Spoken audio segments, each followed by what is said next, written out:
नमस्कार, मैं हेम श्रीवास्तव। कहते हैं जल की हर बूंद बहुत ही कीमती है, इसकी हर बूंद की रक्षा कीजिए, पानी की हर बूंद बचाइए। क्यों आखिर? पृथ्वी पर तो इतने सारे स्रोत हैं, फिर क्यों बचाइए? इस तरह से बचाइए क्यों? क्योंकि पृथ्वी पर जितना जल है उसका एक प्राकृतिक चक्र है। कितना पानी धरती में होगा, उसमें भी कितना धरातल पे होगा, कितने तालाब में होंगे, कितने दरिया में होंगे, कितने नदियाँ में होंगे, कितने कुओं में होंगे, कितना जल मिट्टी में होगा, कितना भूगर्भ में होगा, कितना आसमान में बादल और जलवाष्प के रूप में होगा, कितना समुद्र में होगा। यह सारा रेशियो पहले से सुनिश्चित है। तो इस सुनिश्चय की स्थिति को तोड़ने की गलती हम ना करें। होता क्या है कि भूगर्भ जल का अत्यधिक दोहन होता है। हम अपनी आवश्यकताएं जब बढ़ाते जाते हैं तो इसके लिए हमारे हर काम के लिए लगभग जल की ज़रूरत पड़ती है। तो आवश्यकता बढ़ने के साथ साथ हम जल का दोहन भी करते जाते हैं, भूगर्भ से निकालते हैं। तो भूगर्भ का जल और धरातल का जल दोनों के बीच में भी समन्वय होना चाहिए, दोनों के बीच भी एक सुनिश्चित अनुपात है। हम भूगर्भ का जल निकाल कर धरातल पर ले आते हैं, फिर उसके बाद हम चिंता नहीं करते कि उस जल का क्या हुआ, उस पानी का क्या हुआ।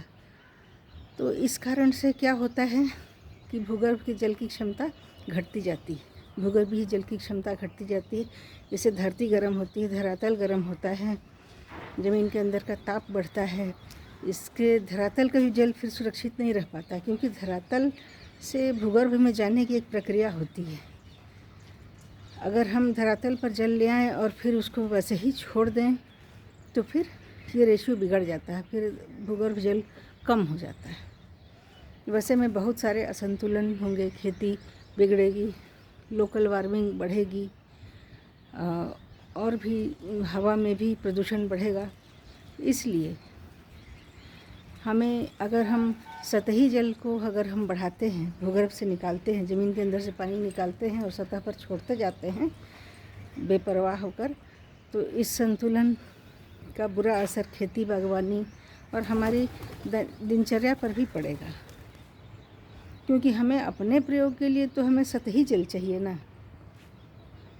तो ये रेशियो बिगाड़ कर हम कोई पर्यावरण के साथ अच्छा काम नहीं कर रहे और अंततः हमारी ही हानि है।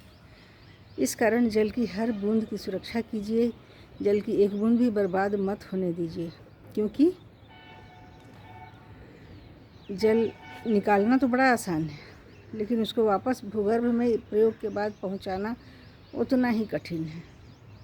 इसलिए जितना अत्यावश्यक हो उतना ही जल निकाला जाए और फिर उसके प्रयोग के बाद देखा जाए कि उच्छिष्ट जल जो है वो वापस भूगर्भ में उसी प्रकार से जा रहा है या नहीं, इसको भी हम सुनिश्चित करें। फिर मिलते हैं। धन्यवाद। जय भारत। अपनी राय रखेंगे कमेंट सेक्शन में।